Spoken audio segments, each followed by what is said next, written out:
Good afternoon. Namaste. This is Dr. Uma Kirvitan, Faculty of Agricultural and Veterinary Sciences, Jyoti Vidyapith Women's University, Jaipur. As you know, I'll be taking the course on metabolism and bioenergetics this semester. And in the previous sessions, we have covered amino acid catabolism, including the metabolic fate of amino acids, transamination, deamination, carboxylation, decarboxylation reactions, urea cycle and nitrogen excretion.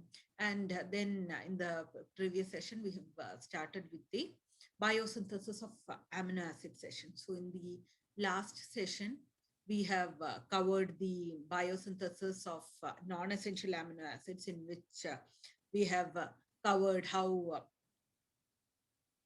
alpha ketoglutarate can lead to the formation of glutamic acid and glutamine and all those non-essential amino acids. So alpha ketoglutarate will form glutamate, glutamine, then glutamate semialdehyde that will lead to formation of proline, and then arginine through the urea cycle will also be formed, and then aspartate will lead to the formation of oxaloacetate will lead to the formation of aspartate that in turn will give asparagine, and then pyruvate will give alanine, then phenylalanine will give tyrosine. So actually tyrosine becomes conditionally essential in case phenylalanine supply is short, and then the rest three amino acids from the 3-phosphoglycerate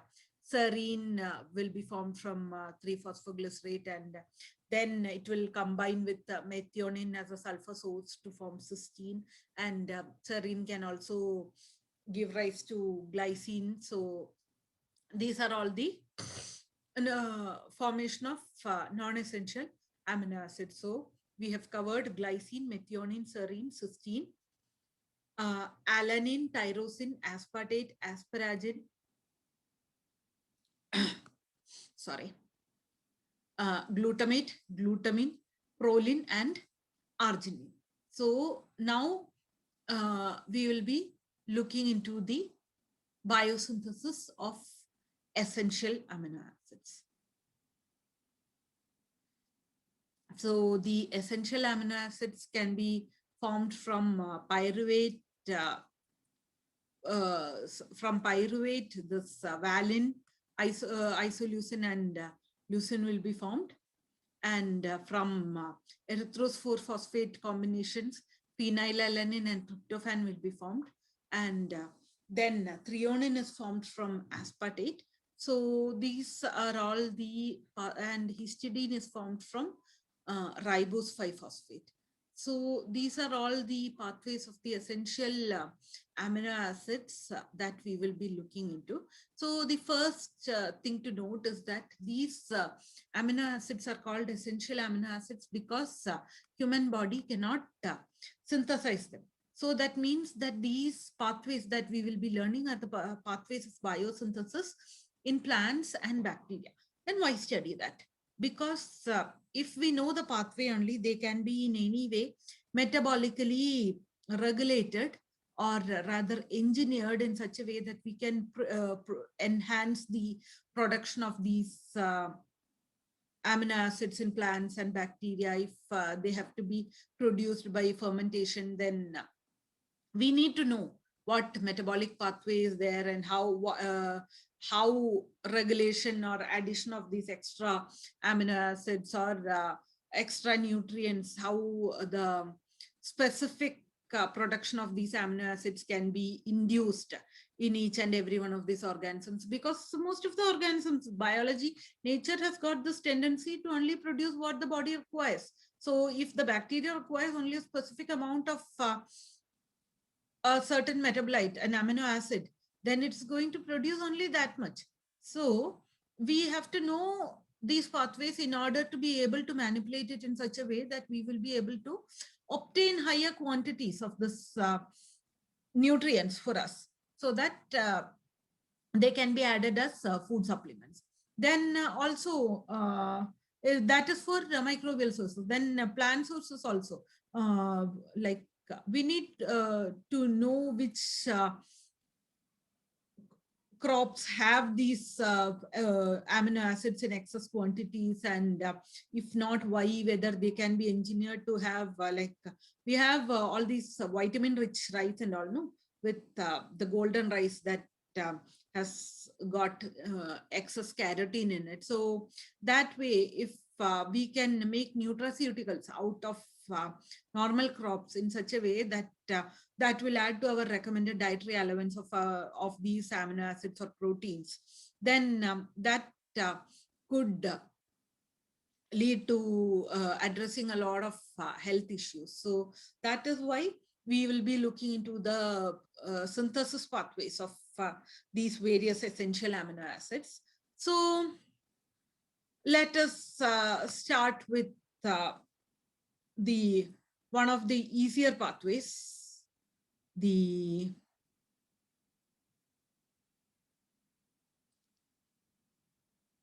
tryptophan pathway. So the thing is, the tryptophan pathway in itself is quite simple, but it has got a starting point, the chorismate pathway. So there are two important acids that are involved in these biosynthesis of amino acids. So they are shikimate and chorismate. So we will be first looking into the biosynthesis of shikimate and chorismate. So this definitely you're not going to be able to understand if the screen is not shared. So let me start with this. So the first step of chorismate synthesis starts with the phosphoenol pyruvate. So we have the phosphoenol pyruvate, and phosphoenol pyruvate will get combined with erythrose 4-phosphate. This is erythrose 4-phosphate, 1, 2, 3, 4. So the 4 carbon erythrose 4-phosphate with phosphate at the 4th position. So this will get combined, and then there's a like water will be added, and one phosphate will be removed because we are starting with phosphoenol pyruvate. So both the compounds have phosphate in them. So phosphoenol pyruvate plus erythrose 4-phosphate. So the enzyme over there is 2-keto-3-deoxy D-arabinoheptylosonate 7-phosphate synthase. So it's a bit complicated enzyme name, but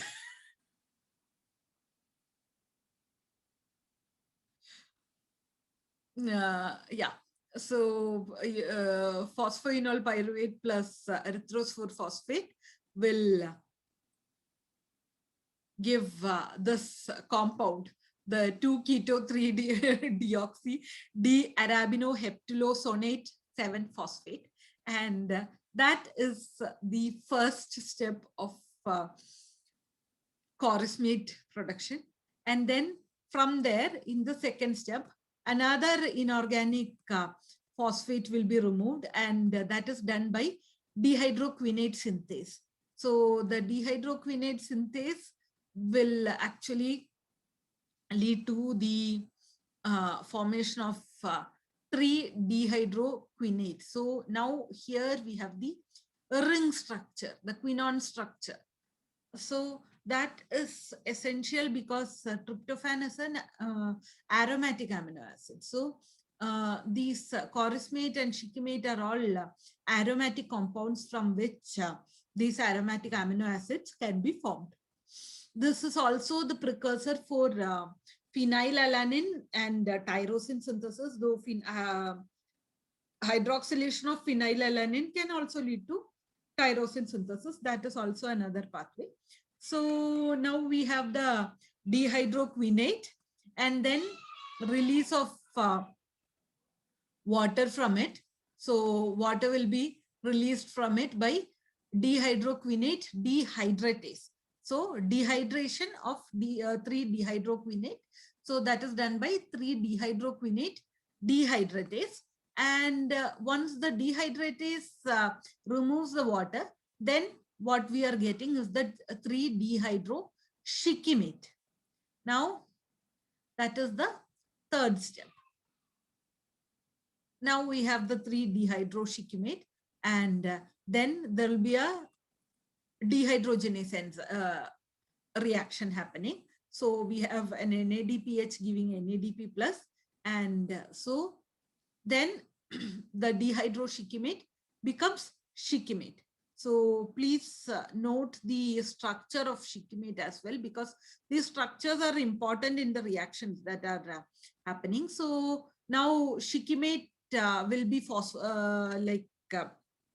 phosphate group will be added to shikimate to give phosphoshikimate. So that actually shikimate 3-phosphate, and that is done by a kinase. So that is shikimate kinase.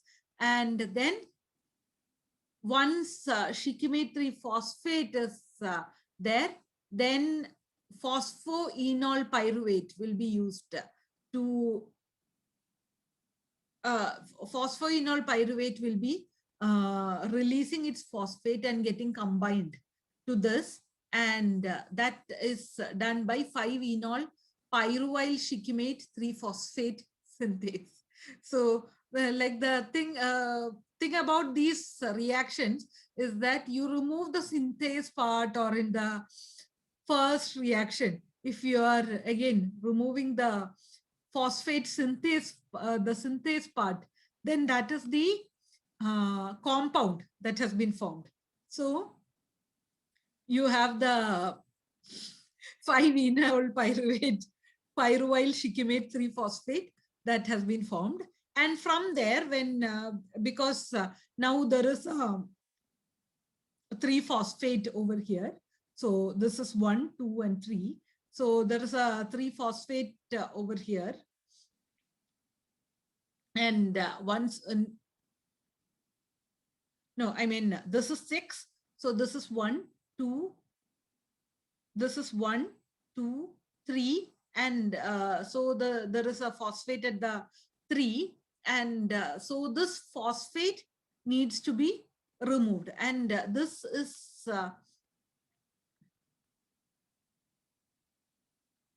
and when that phosphate is removed, that chemical is the chorismate. So this will be chorismate synthase that will be removing the inorganic phosphate.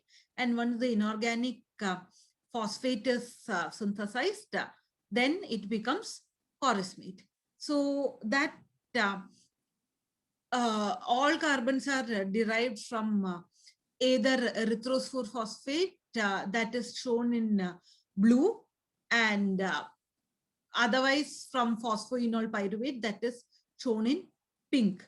So this NAD plus is required as a cofactor in step 2, and then there is a competitive inhibition by glyphosate. So this step, the chorismate the 5-enol pyruvyl shikimate 3-phosphate formation is actually inhibited by glyphosate. So these are all the things that you need to remember. Now, glyphosate was this herbicide that was recently banned in Europe and all because of its extreme toxic properties. So, but it was considered to be non-toxic, but recently it has been banned in Europe and all. Even India is considering, even though I don't think it will be banned in India anytime soon, but there was this ban on glyphosate in Europe and all. So these chemical names, the quinate, the shikimate, the chorismate, are all derived from the plants in which these intermediates have been found to accumulate. So now we have the chorismate pathway.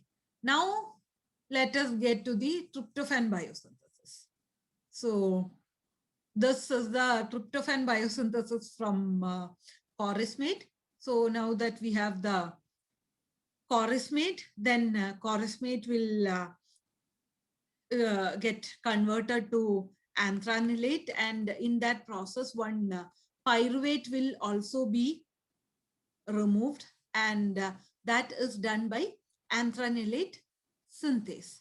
So once anthranilate synthase produces anthranilate that has got NH2 group, and the pyruvate group has been removed. So glutamine gets converted to glutamate, and in that process, one ammonia group was attached to the ring structure. And once that happens, then this phosphoribosyl phosphate is removed, and like phosphoribosyl phosphate actually acts as the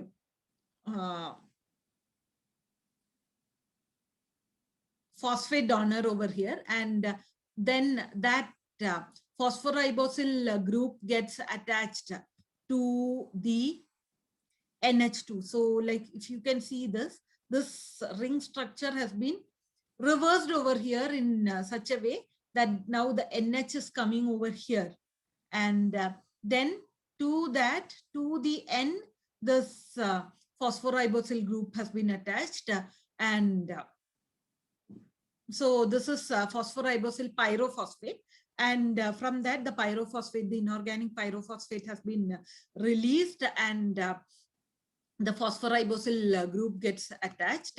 So that is catalyzed by the enzyme anthranilate phosphoribosyl transferase. And the third step is an isomerization reaction. So now we have this, and then that will be isomerized into its enol form. So that is what happens over here, that this after this isomerization reaction, we will be getting enol 1 orthocarboxy phenyl amino deoxyribulose phosphate. So once this structure is formed, then it becomes easier for phenylalanine and tryptophan to be formed from this. So once that is there, then there is a decarboxylation reaction happening, which will end up with indol 3-glycerol phosphate. So the enzyme is indol 3-glycerol phosphate synthase. So over here, what happens is now we have this kind of a structure. Now what will happen is this will again be aromatize. This there is a possible ring structure over here, and now we will have a complete ring structure with this C and this COO will link together, and finally what happens is this this part CHOH and the CH2OP will remain, and this portion will form the ring structure, the COO minus, and this COH part will actually form the ring structure. And in that, this C will be removed, this double bond will form over here, and once that is there, then it becomes the aromatic indole ring with glycerol 3-phosphate. This is 1, 2, 3 with the phosphate over here. So this glycerol 3-phosphate will attach, and so we have indol 3-glycerol phosphate. And once that is there, the indol 3-glycerol phosphate will remove the glyceraldehyde 3-phosphate will be removed from it, and serine in the presence of pyridoxal phosphate, serine will release water, and the pyridoxal group, the serine will give the will attach itself over here, and the glyceraldehyde 3-phosphate will be removed, and that forms the tryptophan. So that is what the biosynthesis of tryptophan is. So we'll go through it again once more in the next session. We'll review this before looking into phenylalanine and tyrosine biosynthesis. So that'll be it for the session. Thank you. Have